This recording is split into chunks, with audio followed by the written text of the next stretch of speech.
Google में आप लोग सर्च कर लीजिए, आपको उसको दिखेगा कि 39B क्या है। उस 39B और 39B में क्लियर लिखा हुआ है कि जो भी भौतिक संपदा है उसमें वहाँ के जो समुदाय है उनका अधिकार है। अगर इस अधिकार का हनन होता है तथा हम लोग कंपनियों का कबाड़ने का काम करेंगे, उनको उखाड़ फेंकने का काम करेंगे और रैयत वहाँ पे मायने सकारात्मक फल लाए हुआ तो बताएगा योन आवे वाला दिन में एक भयानक भयावह उग्र आंदोलन में। और किसी भी आधार को लेने के लिए सबसे पहले आपको वहाँ पे ग्राम सभा करना है और ग्रामीणों को सुनना है, ना कि किसी दलाल नेता को सुनना है। ये जेबीकेशन आह्वान करता है, आरा बस्ती के रैयत आह्वान करते हैं। अगर आरा बस्ती में किसी तरह का कोई भी माइनिंग होगा तो वहाँ के ग्रामीणों के रजामंदी से होगा, ग्रामीणों के सहमति से होगा। अगर ग्रामीण आपको एग्री करते हैं तब तो आप वहाँ पे काम कीजिए। अगर आप किसी दलाल नेता को पकड़ के काम करते हैं उस दलाल नेता का भी हम विरोध करते हैं। सीसीएल प्रबंधक होश में आओ, सीसीएल प्रबंधक होश में आओ, सीसीएल प्रबंधक होश में आओ।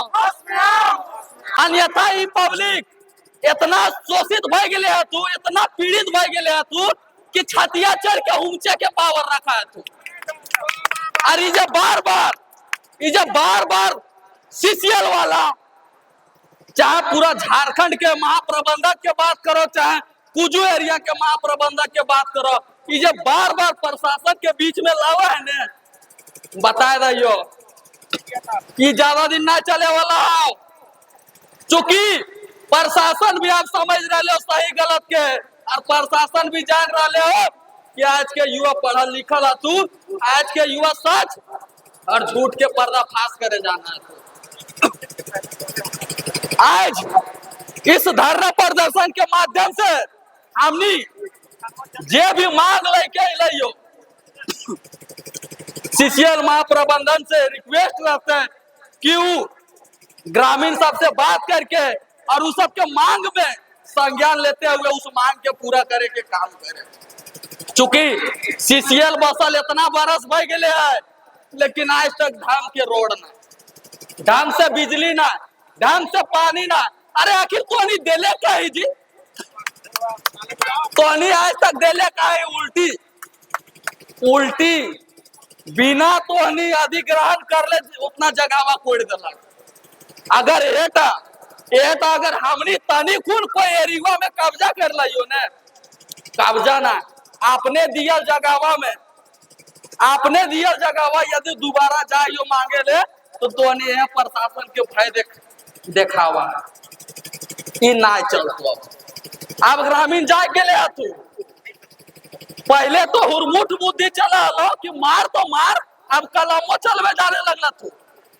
जहां कलमवा से बात ना बनता है वहां कूट दे तू धर के।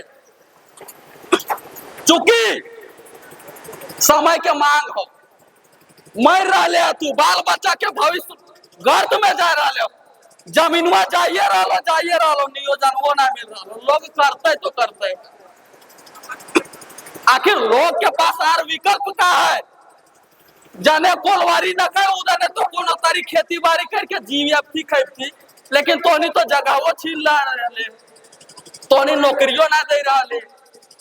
बताए दियो यदि आज इस धरना के माध्यम से यदि सकारात्मक फल लाए हुआ तो बताए दियो आवे वाला दिन में एक भयानक भयावह उग्र आंदोलन में। चूंकि हमने आंदोलन के माध्यम से मांग कर रहे हो शांतिपूर्ण, हमने के जो मांग है ओकर में संज्ञान लिया जाए। और चूंकि झारखंड सरकार के फरमान है कि 75% स्थानीय युवाओं को रोजगार मिले कहते तो उन्हें स्थानीय नियोजन देने सब तो यूपी बिहार छपरा बलिया और जाने तने वाली के घुसा के रख ले। आखिर हमनी के जमीन जैते, हमनी जमीन के अंदर से कोयला निकलते, अरे बहरियन वहां से रोजगार लेते और हमनी कहा जीवे। इसीलिए बताए दे रहे जो बार बार ये बतिया कहबो, चूंकि ये ना कहबा है कि तोनी सचेत ना करला।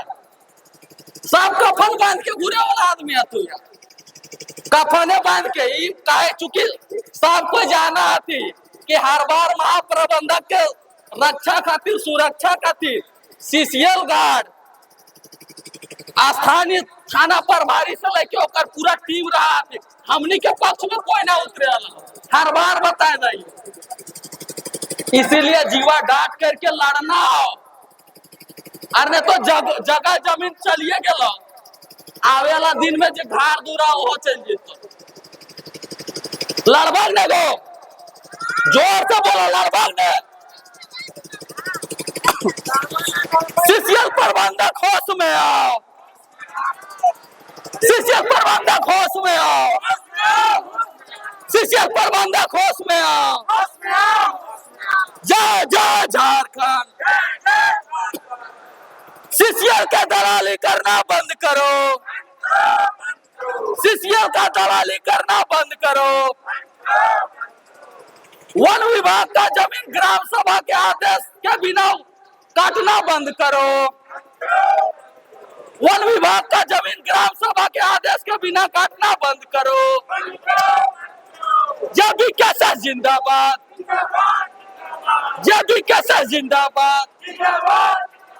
सीसीएल प्रबंधक होश में आओ, सीसीएल प्रबंधक होश में आओ, सीसीएल प्रबंधक होश में आओ। और एक बार रिक्वेस्ट रहता है सीसीएल महाप्रबंधक कुजू से, चूंकि हमने इस तरह से जब आंदोलन करके और अपन जो हक और अधिकार है ओकर जब मांग रखा है तो अनेक बीच में, तो ओहे लोग हमने के हाशिए में ले लिया थी जे लोग बाहर से आकर यहाँ कब्जा कर रहे हैं। तो कहीं ना कहीं इस धरना के माध्यम से तो उन्हीं संज्ञान में ले ले, चूंकि परिणाम एक बार का है तो वक्त आवे पे दिख गई। तो बाकी रिक्वेस्ट ना तो अभी तो चूंकि हमने के कहना है आवेदन निवेदन तो बाद दे देना, इसीलिए सचेत है जा कलम बोलबा, कलम कलम से लड़े लो, कलम से यदि ना तो फिर बहुत सारा उपाय है। ठीक है, थोड़ा विशेष ध्यान दे संज्ञान में लाए। उस कोयले का व्यापार बृहद रूप में पूरे इंडिया में किया गया और उस कोयले के माध्यम से ही बिजली का उत्पादन हुआ। लेकिन आज आरा बस्ती के रैयत बिजली बिल देने को मोहताज है। आज कंपनी इतना भी रहमदिल नहीं है कि जो बिजली बिल है वो माफ किया जाए। चलिए, ये तो हो गया बेसिक सुविधाओं की बात। अगर बात करते हैं, हमको लग रहा है 1974 से वहाँ माइनिंग चल रहा था। अगर सीएसआर की बात करते हैं, अंडर सेक्शन 135A के अंदर में आता है, 2013 में ये नॉर्म बना था कि कंपनी का एवरेज प्रॉफिट का 2% आपको उस क्षेत्र का विकास में करना है, प्रभावित क्षेत्र का विकास में करना है। लेकिन कंपनी 1 रुपया वहाँ सीएसआर के नाम पे कुछ भी खर्चा नहीं करती है। अगर आप सोच लीजिए, कंपनी का एक साल का टर्नओवर 100 करोड़ रुपया होता था उस समय। अगर एक साल का टर्नओवर 100 करोड़ रुपया होता था तो उसका 2% मतलब 2 करोड़ रुपया उन ग्रामीणों के बीच में खर्च करना था। क्या ग्रामीण के बीच में पैसा खर्च हुआ? आज कंपनी डीएमएफटी के नाम पे जिला खनिज मद में 30% रॉयल्टी जमा करती है। वही पैसा जो ग्रामीणों का हक अधिकार का है, वही पैसा जो उनके डेवलपमेंट के लिए उनके गाँव में खर्च होता, लेकिन उस पैसा का भी सदुपयोग नहीं किया जा रहा है। जिला खनिज मद में जमा करके डीएमएफटी के नाम से उस पैसे का भी लूट मचाया जा रहा है। डीएमएफटी के बारे में बता देते हैं, इससे पहले ये पीएमकेकेवाई के नाम से जाना जाता था, प्रधानमंत्री खनिज क्षेत्र कल्याण योजना, जो कि 2015 में प्रधानमंत्री जी ने लॉन्च किया था। जब पता चला कि हम पूरी तरीका से खनिजों से झारखंड से पैसे का दोहन इस सरकारी माध्यम से नहीं कर सकते हैं, ठीक 2016 में उन्होंने इसका नाम दे दिया DMFT, district mineral foundation trust, एक ट्रस्ट का नाम दे दिया और उस ट्रस्ट के माध्यम से अरबों करोड़ों का लूट मचाया जा रहा है। अगर आप रामगढ़ जिला की बात करें, 2016 से 2020 तक में अभी तक रामगढ़ जिला में डीएमएफटी फंड में 1145 करोड़ जमा है। अगर विकास की बात करते हैं, रामगढ़ जिला में अगर देखा जाए, मूल रूप से हमको लग रहा है 150 से ज्यादा पंचायत नहीं है। अगर 150 से और 150 पंचायत है यहाँ पे, और 150 पंचायत में अगर 8 करोड़ रुपया भी बांट दिया जाता है तो 1145 रुपया कम नहीं होता। क्या आपको लगता है कि 8 करोड़ रुपया एक गांव में एक साल में खर्चा होगा तो कम है? तो इस पैसे का हिसाब कौन देगा? इस पैसे का हिसाब कौन लेगा? आज रैयत दर दर भटक रहे हैं, इनके यहाँ से कोयला निकल रहा है, लेकिन यही लोग बेरोजगार हैं, यही लोग नौकरी को मोहताज है। अभी आए दिन एक आउटसोर्सिंग कंपनी कृष्णा इंटरप्राइजेज वहां पे स्टैब्लिश होती है। उस कंपनी का कहना क्या है कि भाई हम तो जैसे तैसे बाहर से आउटसोर्स कर रहे हैं मैन पावर को। जब इन्होंने ज्ञापन सौंपा, हमको लग रहा है ये चुनाव आचार संहिता से पहले ही ज्ञापन सौंपा था।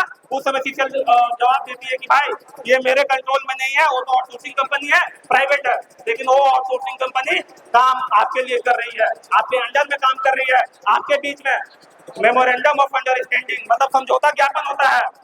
दो कंपनियों के बीच में किसी तरह का कोई काम हो, उससे पहले दोनों के बीच में समझौता होता है। उस समझौता में ये शर्त होता है कि भैया आपको मूल रहतों का ख्याल रखना है, लेकिन कंपनी उन मूल्यों का भी दरकिनार करती है, क्योंकि कहीं ना कहीं हमारे नेता जो दलाल नेता हैं वो आपके अधिकारों को ठग रहे हैं, आपके अधिकारों को लूट रहे हैं। आज वहां पे आउटसोर्सिंग कंपनी किसी तरह से भी वहां पे स्टैब्लिश हुआ तो प्रभावित वहां कर रैयत है। भूल गर्दा किसी तरह से भी वो बीमार उमार जो भी पड़ रहे हैं वो लोग पड़ रहे हैं, लेकिन वहां पे एक ग्राम सभा आयोजित नहीं हुआ।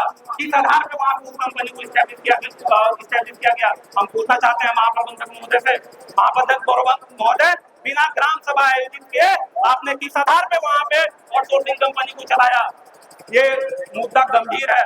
अगर मुद्दा आते हैं तो हम आरा के ग्रामीणों से निवेदन करेंगे, आर्टिकल 243 की एक संशोधन है जिसमें आम ग्राम सभा आयोजित करके और जो कंपनी स्टेब्लिश है उसके खिलाफ में हम लोग ग्राम सभा आयोजित करके उसके विरोध में अगर मूल रैयतों का बात नहीं सुना जाता है तो उसके खिलाफ में डीसी से लेकर बड़े बड़े प्रशासनिक अधिकारियों को संज्ञान में देते हुए उस कंपनी को बंद कराने का निवेदन करेंगे। और सबसे बड़ा पावर अगर सुप्रीम कोर्ट से भी बड़ा पावर कोई रखता है तो ग्राम सभा का पावर रखता है।